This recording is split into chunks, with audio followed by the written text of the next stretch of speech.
buyer, मेरे पास एक और ख़रीदार है, who is offering me, जो मुझे पेशकश करता है, much more, इससे कहीं ज़्यादा.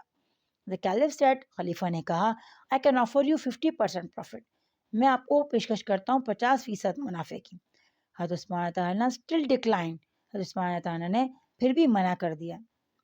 Hazrat Umar Taha raised his offer to 100%, but Hazrat Usman Taha did not agree and said, I have a buyer who is offering me even more. The Caliph offered to pay 3 times the price of the floor, then 4 times, and even 5 times. Hazrat Usman Taha rejected all these offers. Hazrat Umar Taha got up angrily and said, Usman, why have you become so hard-hearted now, whereas you used to generous in the days of Hazrat Muhammad Rasulullah Khatamun Nabi Sallallahu Alaihi Wasallam?